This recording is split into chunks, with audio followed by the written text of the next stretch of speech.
Go. We'll do it again. Welcome to the Level Up REI podcast with Rick. And today I'm on with my good friends, Christy and Josh Hastings. Again, friends of the show, consistent guests. But today we're going to talk about something totally new. And we're going to talk about exactly what it takes to build a successful real estate business, both investing and sales together with your spouse, all while raising children, living the family life and what it takes to go from nothing to where they are today. So Josh and Christy, thank you for taking the time and welcome again. Thanks for having us. Thank you, sir. Love to be here. Happy to be back. Are we good? All the lighting, everything good? I got it on point now. Lighting Really? Everybody's dialed in. So Rick's in blue and we're in bright. this is it. Blue, this is it. I'm in Toledo, Ohio, where it's a little darker. You guys are in sunny California, so it all fits. Yep. So today, guys, we're the people that pay attention to this. I've had a lot of questions recently. Husbands and wives want to get involved in the coaching program as far as working together. And I said, you know what, this would be a great opportunity to bring on my friends and talk real life about what that's like and how it started all these years ago to where you're at now, and then where you're going. So let's open this up. Josh, Christy, when you guys got started in real estate, what drove you to that to begin with? I'll start. No, me too. Start. I'll start. So, basically back in 2008 when the market crashed. I know I said my story on here before, but basically in 2008 when the market crashed, Christy was pregnant with our first son, and I was working kind of like a corporate America type job, and my position got eliminated and I got laid off. And basically a couple months prior to that, due to the crash, we'll say that Christy got her position, like she got laid off from new home sales. So she had been in new home sales since she was 19. It was basically all she's ever done, like almost as an adult. It was like her real job has been in real estate her whole life. Okay. So that's when that happened. I transitioned into property management. I took a job with my parents. They had just started their own business, managing other people's properties for them. So as I got into the business, trying to figure out how can we grow the business, they had let's just call it like 40 units. Like it was very small. And a property management scheme of things, not that many units, not enough to pay the bills and put food on the table for sure. So when the market crashed, there were people in our market that were driving around busloads of people trying to sell them real estate. So we're like, well, let's do that on a smaller level. So Christy and I would go on a random Tuesday. We'd go look at probably 6 to 10 houses at a time. We'd pick the ones that we thought would be a good investment for one of our investors, I guess you call them then. And we'd show them how to, hey, you could buy this house for $80,000. Let's put 10 to 20 into it. We could stick a tenant in there for $1,200 a month. So that the numbers were phenomenal. California's rental market's not the greatest, but the numbers, because the tenant and landlord laws, let me preface that. Tenant and landlord laws in California suck for landlords, essentially. So the numbers are so good, you're like, okay, we can work with that. So we ended up over a 2.5-year span doing about 36 houses for other people. Okay. She'd help me find them. She'd be the buying agent. I would manage the construction process, and we'd place a tenant, and kind of that's how that world started. Okay. Fast forward to getting into actual real estate investing on this side of what we're doing now. In 2012, we went to one of those seminars. We were fortunate enough to have a business partner at the time, kind of, pen the check for us so we could afford it, because we had lost everything back in 2008. We didn't have the ability to write a check, even put it on a credit card. We didn't have the room to kind of get our foot in the door and get an education. That was the biggest piece for it. I had always watched Flip This House. Like I vividly remember being in my probably teens and early 20s going, man, that'd be so freaking cool to go flip a house. But like knowing in the back of my mind, like I have no idea what I'm doing. Like there's no way I would ever make that leap to try and buy a house to fix it up. I don't have a construction background. I didn't have any knowledge. So I'm like, it was just like one of those like, oh, that'd be cool. And then, the education piece comes together and I'm like, oh, wow, I can really do this. It's kind of funny how, just a side note, how one door closes and it just kind of leads you into where you're going to be, because us losing our jobs obviously at the time was catastrophic and probably the worst time of our lives, our marriage. but we never would have gotten into this if he hadn't gone to work for his parents, the property management company, and gotten a little bit of that remodel expertise under our belt. And yeah. And I just happened to get a client that started flipping houses, and he wanted my help with the finishes. And so it just kind of, and he was actually the one that helped us get started and was our partner when we started this business. So it's just, I just kind of had an epiphany that I've never really thought about, that sometimes when the door closes and you feel like, oh my God, I'm starting completely over, I've lost everything. And it was just the beginning of where we were supposed to be. Yeah, like back at that time, another like as you talk, you think about things, new things that like we didn't talk about. Like I vividly remember at one point, because Christy was the breadwinner back then. She made more money than I did. She was, sometimes still is, but she was making more money than I was. So, and she was kind of just handling things around the house. Like it was awesome. I had the sugar mama who was paying all the bills, handling all that shit. And when when the shit started to hit the fan, she's like, you know what? I can't handle the stress anymore. We can't, like, we're not keeping up with these bills. I mean, we had a credit card that was maxed out at $100,000 at one point. Which back in 08 is probably equivalent of Yeah, 200,000 now. In 08, I had a credit card that had $100,000 of debt on it, aside from the house, aside from the car. So I remember that just was just a credit card. And she was like, you know what? I can't take it anymore. Please, can you take over handling the bills? So from that point on, I did. But like, there were times when we're like, how we have to pay a mortgage. I like it was just unbelievable, the amount of stress. And that you literally in that moment, you're like, I don't know how I'm getting through this. Like, I don't see a path forward. And then just day by day, you just get up, put a smile on, put one foot in front of the other, and just keep pushing forward. And it kind of just slowly worked its way out. Like, it wasn't a light switch. We didn't get out of it, overnight. But we had to file bankruptcy. We had to short sell our house. I handed over the keys to the tow truck driver for our Yukon getting impounded. Like, we literally lost everything. And in that moment, you're thinking, it's over. Like, I don't know how we're going to recover from this, but if you keep pushing forward, you will, and you can. You will is up to you, but you can make it out. So I think that's awesome. How Christy, how you said the epiphany. We talk to people all the time, and a lot of people can't comprehend the fact that you're only one conversation away from life-changing results, right? And one of the biggest things that people notice, or they have challenges with, whether it's with a mentor or with podcasts or just building a business. A lot of people, any business, doesn't have to be real estate. The biggest challenges people have is putting themselves out there and shaking hands or talking to people at networking events, RIA meetings, whatever the case is. And that's a perfect example of, we are always one conversation, one handshake away from life-changing results. You just never know where that person's going to be, or that conversation's going to be. So I think that's pretty cool how that worked out for you. Yeah. And on that note, this is how crazy that, like you say, that one conversation is. Christie's broker shared a fence with this real estate investor that we ended up partnering with. They had a conversation about a fence. Fence blew over in a storm. That's how it started. That's how it started. So he came to talk to the broker, and I was like, hey, by the way, do you have a good rock star real estate agent that I could work with? And that was the connection between Christy and Michael. Right. How, I mean, divine intervention. I don't whatever you want to call it. Like, that one conversation is what started all of this on that to make that connection on that side of things. Right. It's pretty wild. Yeah. And well, you must have did something right. Yeah. We wouldn't have been nearly as successful as we have been without the education that we started with, which, again, without that client of mine who became our friend, never would have happened. Yeah. Right. Yeah, I agree with you 100%. So when you first started and you went through the property management thing, now that model still here in this market is very big. It's called a turnkey model. Right. Because the numbers here are obviously so much different than when you're at, but people they build entire businesses off of buying rental properties and selling them to people.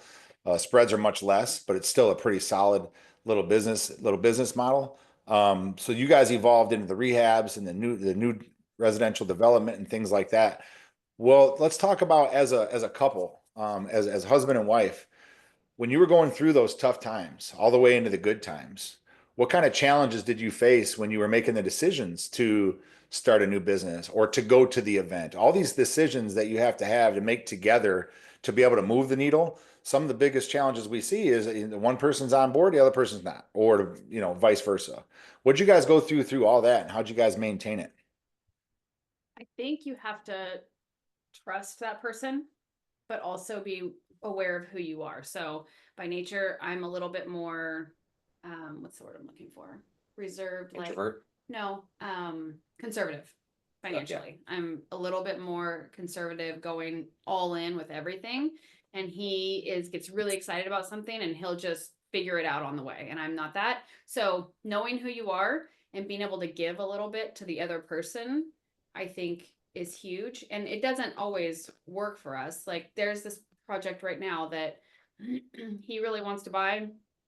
I'm on the fence. I have a lot of reservations, and we were just talking about it before we got on here today.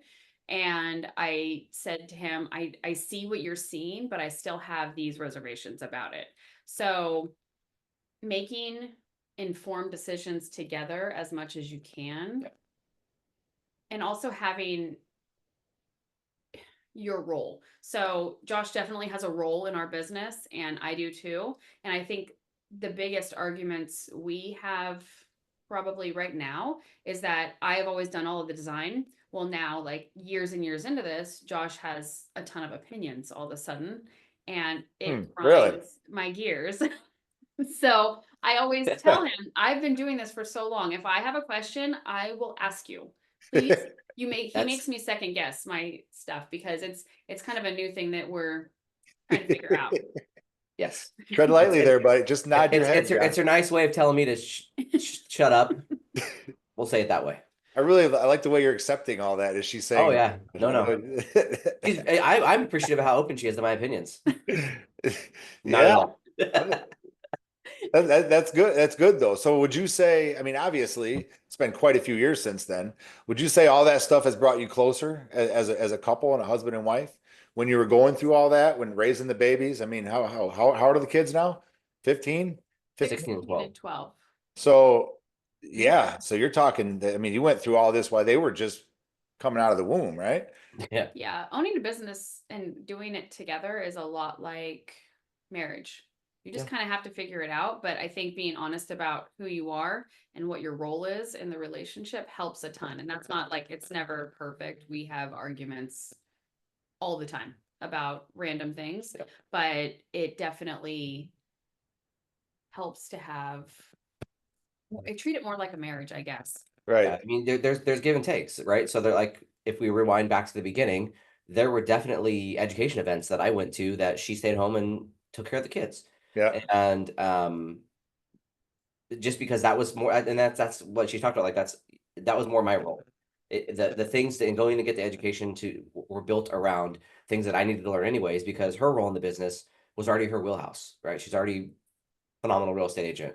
She loves design, never went to school for it, but just loves learning about it. So she's always stayed up on it. So that's just was kind of what she did. And I literally had to teach myself every single aspect of this business because I knew nothing coming in other than like, okay, I got a house rent ready. Cool. But that's not flipping a house. That's not raising money. That like the spectrum is huge of what you have to learn. So I had to learn more. So I had to be gone more. I had to go to those events more. I had to spend the time in front of the computer to, watch the videos and all the things. And, I had a partner that was willing to pick up the slack at home. I mean, I remember coming home in 2012, 13 time, one night at like 2 a.m. driving home because I had the property management company. I was working the flipping business and I just had work to do. So she put the kids to bed, handled the house stuff, and I worked until like 2 a.m. that particular morning. So like there, you just have those times where, yeah, Bruno with us, have those times where, it's not easy. You're going to have to put in the extra work.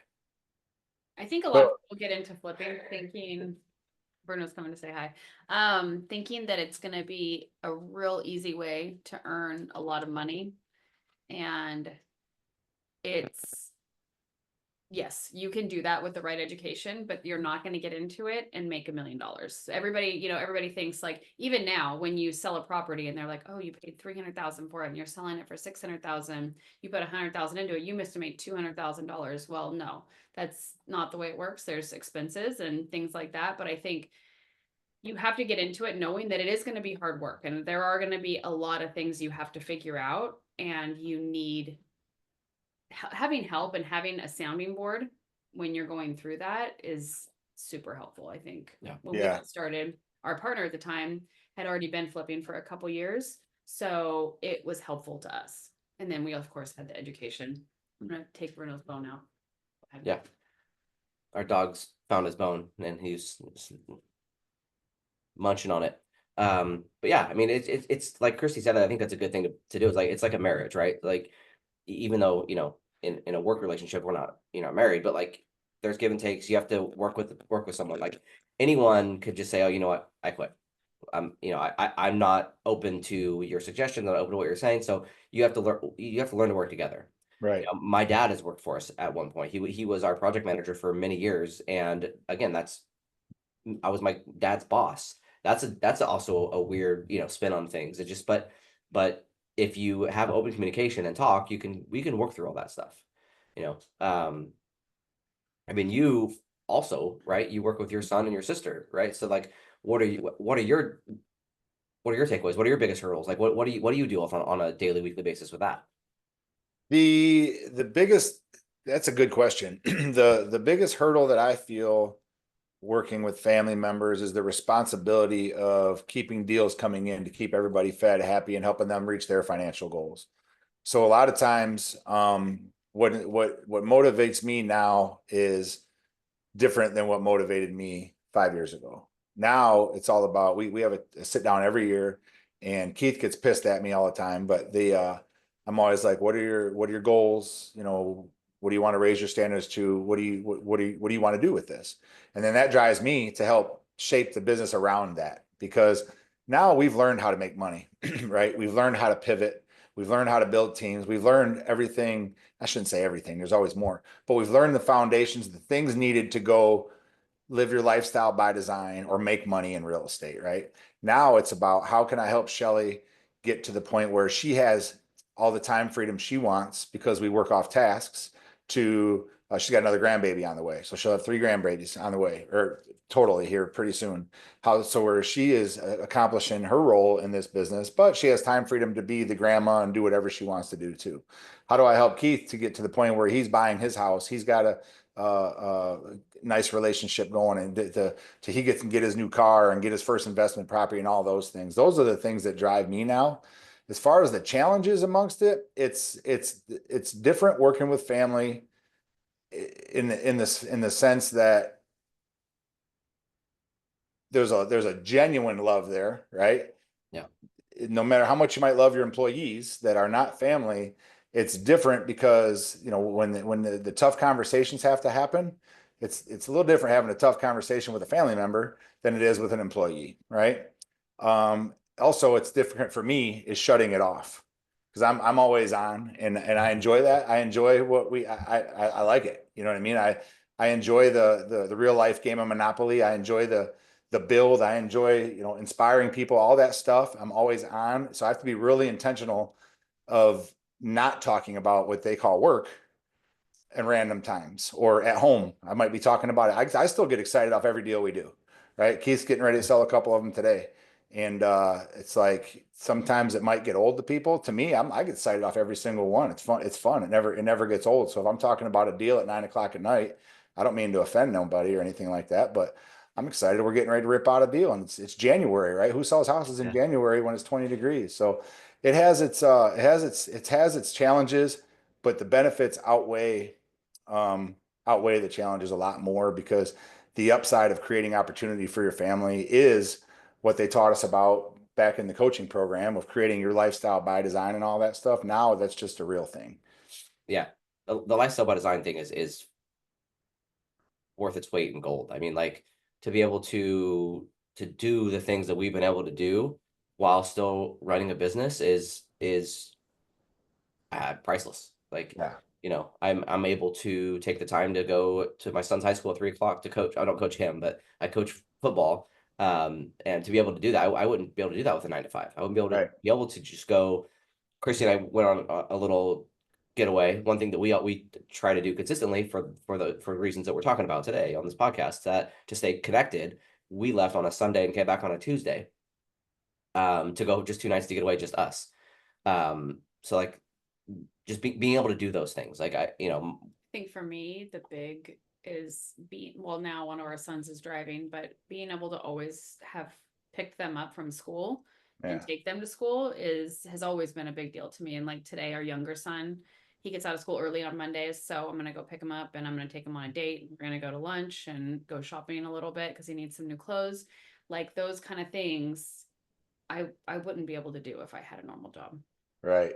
Yeah, I think that those are the things that people miss. A lot of people get involved in any kind of entrepreneurship and they chase the dollar, they chase the car, they chase the trip, they chase all that. But maybe that's a younger person's thing. But once you're in it for a while, you realize that the true wealth is your time and what you're able to do with that.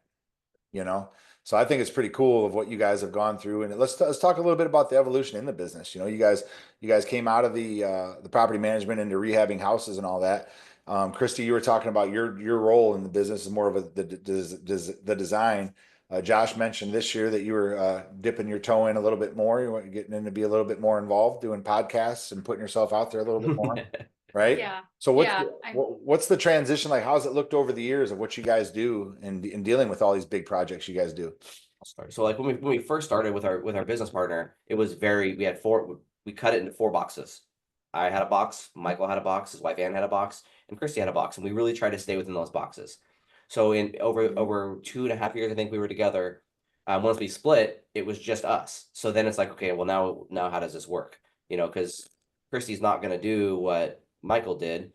Neither of us want to do what Ann did because Ann was the numbers person. She was CFO by career. She did the numbers. So we're like, okay, well, we need to figure out how to fill those 2 boxes.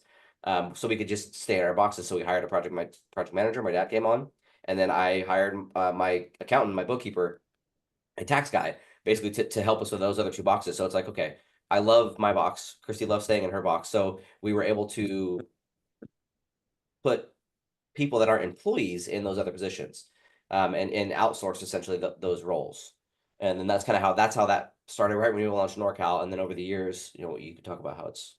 So when we started, I definitely took more of a backseat role in our business. Like I wasn't in all the videos. I wasn't doing all the things that Josh was doing. I was still doing everything I do now, but I definitely had more time at home that I wanted to be, and I needed to be with my boys. They were younger. They needed me more. So I definitely took more of a backseat role and kind of I don't want to say silent partner. I mean, everybody I think knows that I'm around, but it wasn't where Josh was in the business. And now, our oldest son's 16, he's driving. He obviously, he needs us, but not even close to the same. And Colt, our younger son's 12, he's almost, he's halfway through junior high school, and same thing. He has his friends, he has his things that he does. And I now, starting last year, but really more this year, even more, am just slowly getting back into being more of a face in our business that I've kind of just been away from since the beginning. So I can tell you, I've known you guys now for 8, almost 9 years, right? Everybody knows you're around, Christy. When decisions are made, they ask Josh, but they know who they're really talking to. Yeah. Gotta ask the boss. Yeah. Gotta ask the boss. Construction stuff, yes. Like, yeah. A lot of our trades, and that's kind of like people say like, oh, I do design. Well, that comes with talking to our trades, talking to our contractors, being the one that I do communicate with them probably as much, if not more than Josh about those kind of things. You definitely do. And just making sure, aside from Kevin, who's our project manager now, he takes care of all that and all the permitting, and he handles most of it. But I mean, I don't want to sound bad, but they're both men. So sometimes just keeping, and Josh is honestly probably the worst of the 2. Kevin's pretty organized, but keeping them on track and keeping our contractors on track is part of managing the design. Yeah, no, I think you're 100% right, because at the end of the day, your product is you're the one selling it, and the finished product is the most. I mean, the rough's important, but the finish, the stamp on it, the finishing is what people buy, And especially honestly, your And guys. I don't even sell even probably half of our houses. Yeah. But what helps the realtor relationships is, and keeps agents wanting to work with us, is you have a really nice listing, which is always easier than having a crappy flip or a crappy new build. It's when you have a really nice listing, every agent can get excited about that. That's great for your Yes. business. It's great for your social media. Everybody loves pretty houses. So listing those is what agents want. Right. That's awesome. And talk a little bit. You've touched on Christy and your bookkeeper and all that stuff. A lot of people watching this, and I don't know where this all came from, because when you and I were coming up through the coaching space, I never jumped at this, but now everybody's teaching and everybody's talking about having to build these big extravagant teams, and these, acquisitions managers and disposition managers and all these managers and blah blah, all these people in your business. Talk a little bit about how you've been able to have so much success like us with a lean, mean, money generating machine. I like that. I like that. So kind of funny, when I came out of property management, I was like, I don't ever want another employee again, ever. Like if I never had another employee, that'd be absolutely spectacular. That's obviously not realistic. You didn't know that? No. I hated people. I hated having to people have, like, make sure they were showing up on time. Yes. Or you like we in property management, we had a maintenance guy, and I'm like, we have to schedule all of his day. We had like, is he have a flat tire? Is he sick? It's like all these things, and love her to death. My aunt worked for us at one point, and she's not a morning person, and it's like, okay, we need to get to work on time.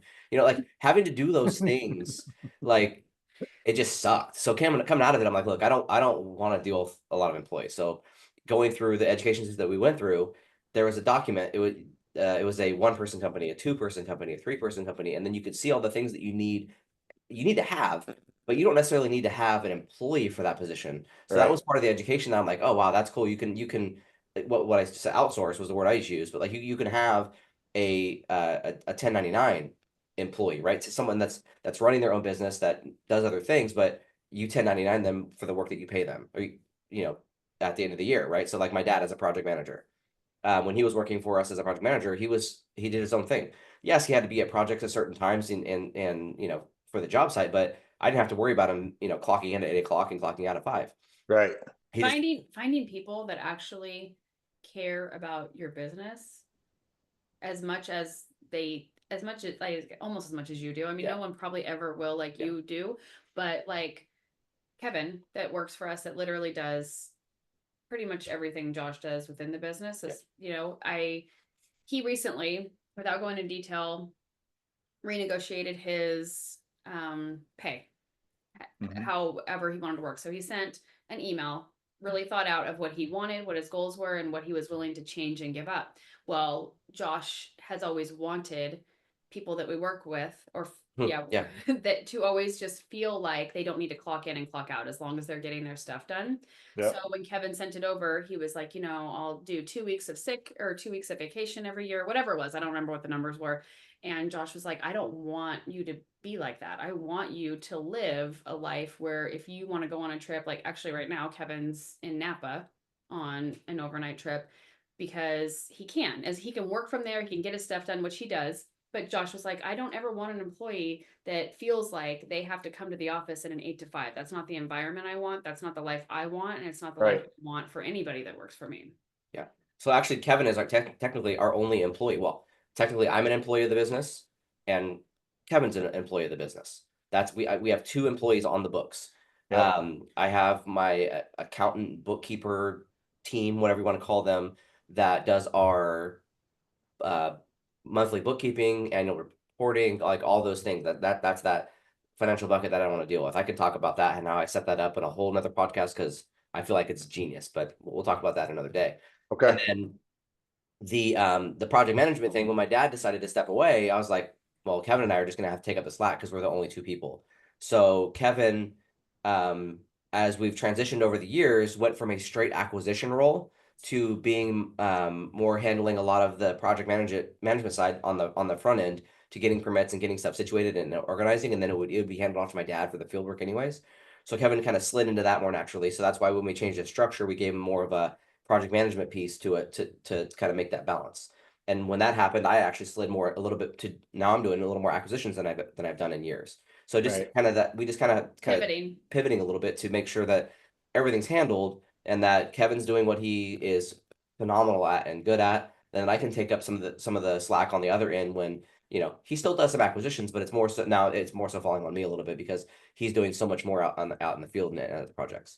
But I've only ever had one other employee than me and Kevin, and it was Taylor, who still does work for us now on a 1099 basis because she's remote. So she's able to do some things that, kind of like I said, the stuff that you don't want to do, right? So she handles a lot of the getting the stuff to the accountant, monthly reporting, like she sends all the stuff over to them. She does some social media posts for us. She does, you know, she's the first point of contact between the accountant. So she handles all the stuff that you don't have to be sitting in this office to do it. That you can do it remote. So, you know, our business line is a cell phone. You know, we don't have a hard line, you know, where like traditional office would, because we're out and about, we're remote, you know. So we use a call system that where all of our marketing comes through a call rail, and then it routes it to Kevin's phone or my phone or the business phone, you know, whatever it needs to be for that type of marketing. But we've built it so you can be remote and be on the move, essentially. Right. So if Kevin wanted to take a quick little trip to Napa and he didn't even have to tell me, he just went. That's the business that I wanted. I talked to him this morning and I was like, oh, you're in Napa? I had no idea. He's handling his business. I'm getting emails from him. He's taking care of things. I'm like, oh, cool. That's awesome. You know, I didn't know he was gone, to be honest. So that's the type of people you want working for you, that you can literally just trust to handle what they need to handle, and making sure they understand what they need to handle. Having that carved out. And this is to let people understand, this is years of building and growing and making pivots and making adjustments, right? Absolutely. Yeah. Because I think that's the important thing that people need to hear, is because you can design your life, your business, your family, all that stuff, all in one bucket. Understanding that at the beginning, it takes time, and it takes time to get there, and it takes growth, and it takes changes and adjustments and things like that, and finding the right team. I think it's awesome how you guys have built that with Kevin, knowing, you know, the family connection there, and just how close you guys were before I believe Christy, you were real tight with him, right? When you guys, before you guys ever got into the business and all that, just having someone that you can trust, that's your right hand, that gets it. Because I think casting the vision as an entrepreneur, Josh, you being the entrepreneur in your business, casting the vision to other people, not everybody thinks like us, right? Not everybody understands or thinks the big thinkers, and they want to just be an employee, and that's what they want to do, is handle tasks every single day. But I think it's cool, the evolution, the work that you've put in, the family that you've built, and the trials and tribulations that you've gone through. Talk a little bit about together how you guys have pivoted from the rental to the rehabs to now you're building these extravagant, huge new constructions and developing. What was that whole transition like? Yeah, I mean, it was like you said, it was slow. That's a great way to put it. It's a slow process, right? So like we started, our very first flip was a small little 3-bedroom, 1-bath, about 1,000 square foot house. We didn't do everything, but we did a lot. You know, didn't need, you know, we just did complete interior cosmetic rehab, very similar to what I was doing anyways as a getting a house ready. You know, that started there, and then it kind of grew, and then we did our first addition project where, you know, about a year into the business, we added on just enough to create it was a 3-bedroom, 1-bath house that we added on to create a master bathroom and a walk-in closet that it didn't have. So just creating a 3-2 out of a 3-1, or it was whatever, it had a half bath. I can dive into the weeds. But we made it big enough to create a true master bedroom. Right. Then it was like, okay, well, that was cool. Now just taking the next step out. And then we started doing larger addition projects. Our very first spec home we built was with a partner. We had a partner who was already kind of in that world doing it. So we partnered with him on that one. We ended up partnering with him on a few more. And then we said, okay, I get it. I see what it is. Let's branch out and do our own. So then we started doing spec homes while always still doing flips. That didn't stop. It just kind of the business split, and we're not split, but like it went off in two different directions where we're doing both things simultaneously. Right. And now you're still focusing on those. What's that? Now you're still doing both, we call it verticals, both, you're doing both verticals of rehabs and new developments? Correct. Yeah. So we have right now we're new development or spec home heavy just because of the market we're in. But we just recently sold 2 flips. So we do have flips. We just don't have any right now in inventory. Yeah. Nice. But nice. I just went and looked at one the other day, and I looked at probably 3 different projects last week that I'm gonna get ready to write offers on. So we're still definitely trying to do that. It just I mean I love building the spec homes. It's amazing to take a piece of dirt and put a home on it that is, you know, multi-million-dollar home. It's a whole nother feeling. I love, like you said, I love seeing the transition of a flip. And I love taking I jokingly said taking a home from crappy to happy. That's a good That's one. kind of the flip world. What's that? Crappy to happy. I might Crappy make to happy. Taking a house from crappy to happy. All right. I love doing that. Like it's cool. Like you walk in, you're like, oh my God, it smells so bad. Don't open the fridge. Like all all these things. Like you know, take your shoes off when you get home. Some nasty houses, right? And then you create this beautiful home for someone else to make their next home or their first home or their forever home. Yeah. Like that flipping side is so rewarding. But there's just something different, man. When you build a spec home and you walk in and you're like, we built this. We build it. We built this. We built it, especially in your guys' price points. I think that's pretty amazing that you've evolved over into that. And that's kind of the transition of the pivot, right? That's the beauty of real estate is you can take it and you can do 75 different things. Once you perfect one, you can grow into other things. And the fact that you guys can do it together as a family. I know the boys are getting older, and it'll be interesting to see whatever happens as they get older. You know, do they end up getting involved in the business? But just being raised by you two that have created something out of coming from the bottom and working to where you are now, I think that's pretty impressive. Yeah, thank you. I think that's pretty impressive.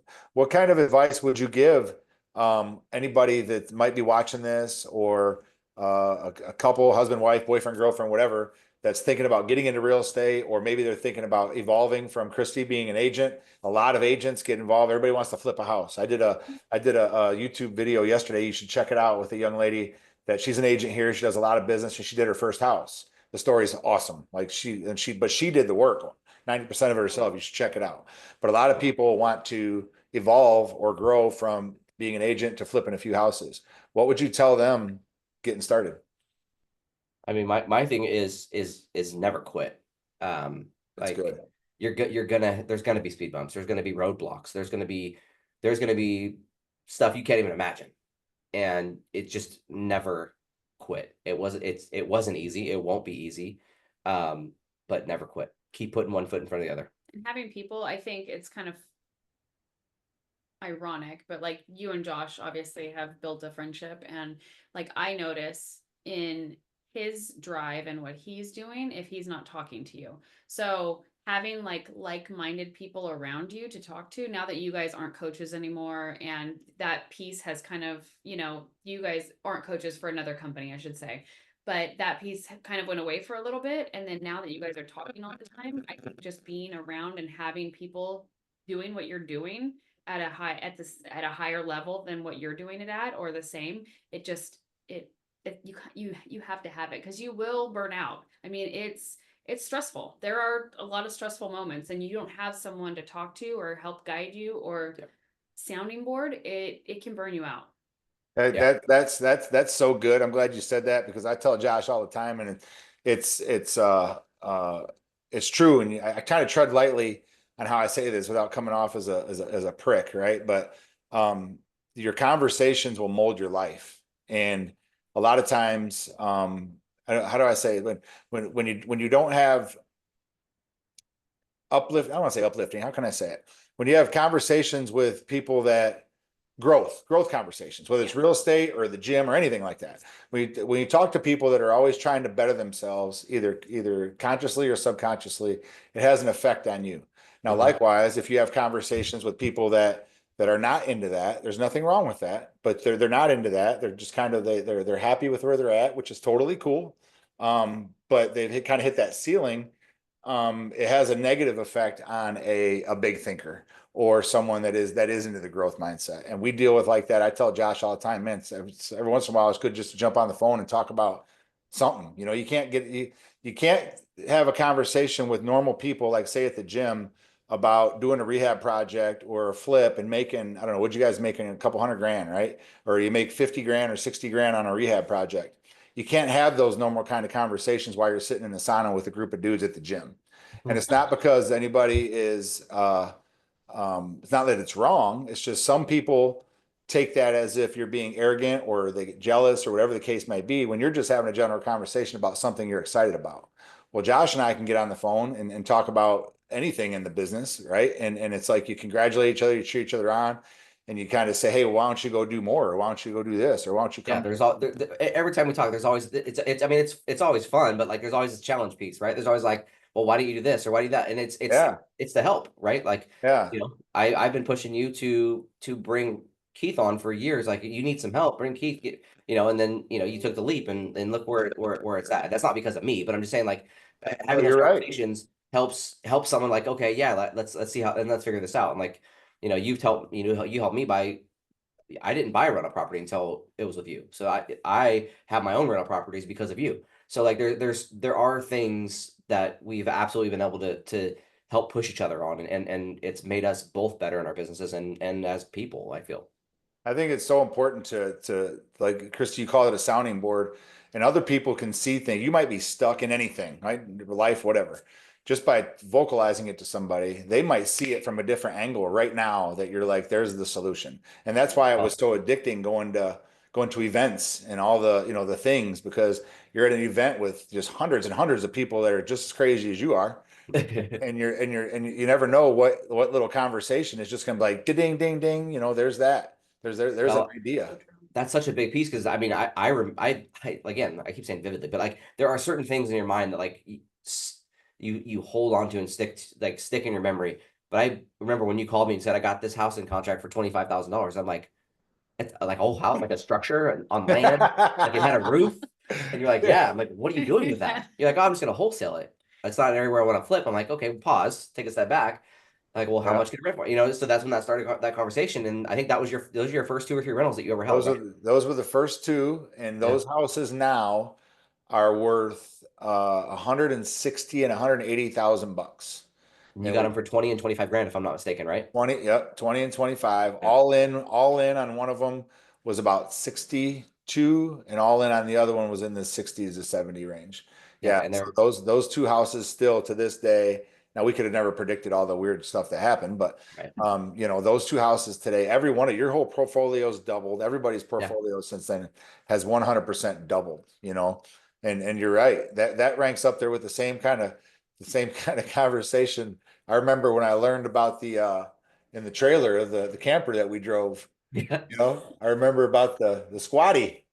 Right? Yeah. Squatty potty. Life changing. That was life changing. Hey, not all conversations are about real estate, man. Squatty potty will change your life. That was just like, yeah. That was no, you're right. You're not wrong. In a little RV. Yeah. Anybody listen to this? Yeah, we're a little off, but we like to have a good time, right? So what's next for you guys? I know you got a lot of new construction going on. You just got accepted back to playing coaching football again, so that's awesome. Going into this year, now that can you believe we're already almost halfway through the first quarter? Going into 2025, where do you guys see yourselves throughout this year? What's the goal in business and health, life, all that? I mean, part of it is putting ourselves out there more, like Christy said, being more out, pushing the business to bring in more business. I focusing on our relationships with realtors again, because that is a big driving force in how we get properties. So that it's really easy to get caught up in your day to day and just not post anything and just get, you know, nose to the grindstone and you're just doing your own thing. But the more you put yourself out there, the more connections you make like this. And then also, you know, more projects you're going to get, because realtors forget about you if you're not out in front of them. Even though they loved working with you, it's just like when you're a real estate agent, someone might have loved working with you, but if you're not out there constantly, then they're going to forget about you. They're going to use their, you know, friend down the road. I can tell you that is the best thing that you're doing that this year. And I don't know, Josh, we talked about that a few months back, but we're doing the exact same thing. And I've kind of took a spin on it to help with the coaching. I wanted to do more reps, get in front of more people and in front of rooms more, right? Just practice. And here in Toledo, it's like you have the investor world, which everybody's from somewhere else, nobody's from here. And then you have your agents, right? There's no meshing. So I saw an opportunity there. I connected with a really awesome broker here they have a couple hundred agents, and I'm doing once a month. Tuesday they do Taco Tuesdays and things like that, and I'm just teaching a topic. Last month was understanding mindset of investors and working with investors. Taught them how to work with an investor, and how investors think. Number one, and that was a light bulb. And we scheduled another one right away. We're doing another one on the 20th, where I'm teaching personal branding for realtors, how to be what's called is a model called the generous expert model. So most agents focus on, look at me, I sold a house, and it's all about me, me, me. But it's a rare occasion that any of them ever spin it and they've just focused on putting good content out. It could be something as simple as I have one lady that's she's breaking down an inspection report, and she's just going through making videos one at a time. Hey, on this inspection report, we found XYZ, and here's how you can avoid this when you're selling your house. 30-second video, just putting out good, valuable content for people, and then it attracts people that know, like, and trust you, rather than just taking a selfie and say, look at me, I sold a house. And that's been getting good. That's been getting good results. So we're building out a system all year long where I connect with these brokers and just teach a topic to agents. And that, real quick, these are the things that just kind of happen when we talk, right? You need to do one on the 3 commissions a real estate agent can earn working with you. Yeah, that's a good one. That's a good one too. I wanted to say that before I forgot. It popped in my head. So those are the things like as we have these conversations, that kind of stuff happens to us all the time. Like, oh, hey, this, that, like having someone that you could bounce this stuff off of or have these conversations with. Write that one down, Rick. I am. But yeah, like this is the kind of stuff that happens when you surround yourself with like-minded people. And the 3 commissions. You're not wrong. And the reason I was saying that was because I know that you love doing things like this, Josh. And if you we walked out of that the brokerage that we talked to last week, by the next day, Keith had 2 or 3 leads and I had 2, and we went and walked 2 properties the next day. Now it didn't turn into anything. Yeah. But that was the goal, was to provide value, help them, and then help them understand that working with us, they can get paid both ways, or whatever the case may be. But yeah, the whole agent thing, I think that's a great freaking idea because it works. Yeah. So if I can help you with that, don't hesitate to let me know, Josh. We'll set you up. I'll come out there and we'll do a meet. We'll schedule a meetup, and I'll fly out and help you run it. All right, do it. I'll buy you lunch. We'll do it. We'll schedule a meetup. I'm gonna hold you accountable to it. Christy, get on meetup.com and set a meetup for Josh once a month at your local brewery, and create a meetup. You don't want to do any other marketing. You might as well do this. This is easy. There you go. Like meetup.com. You can look at challenge accepted. You can look at ours and see. That's how we do ours. We only open it up for about 20 people, just because that's all our spot holds. But you can do as many as you want out where you're at, buddy. Yep. So good stuff. They're fun. They're good. It's just 2 hours in and out. 60 minutes discussing a topic. Have a vendor talk, offer what they have to offer, and 30 minutes of networking and Q&A, and then out the door. And it turns into, last year that generated, was it last year? I think last year that generated 3 or 4 rehab deals at about 45K plus per one, just by doing local meetups. Yeah. Those are the kind of things that we've kind of definitely never done. And well, not never, but it's been very patchy. Yeah, it's just but you're in a different part of life now. Kids are getting older. Yeah. It's and a lot of these things it depends on where you're at in your life. My son's 30 years old. It's as the kids get older and you have more free time, that's why this kind of stuff happens. But yeah, for sure. Good stuff. Well, thank you very much. Do you guys have any questions or anything for me, or anything advice you want to share with anybody before we get off of here? You've got thousands and thousands of people that are going to see this by the end of the week. Chris, your eyelashes look phenomenal. No, this one's a little wonky, but we got it under control. A little lazy eye and a little wonky eyelash, so it's fine. Everyone can pick themselves apart. Mm-hmm. Yeah, just those takeaways, man. Just keep pushing forward. If you want to do it, don't quit. That's it. Don't surround yourself with a good team that aren't necessarily your employees, right? That's it. Christy, you got anything to give to that the wife of an investor out there that's just getting started? Well, for us, it was just for me to be a good support to start, but I think to be able to be a sounding board for your person most of the time.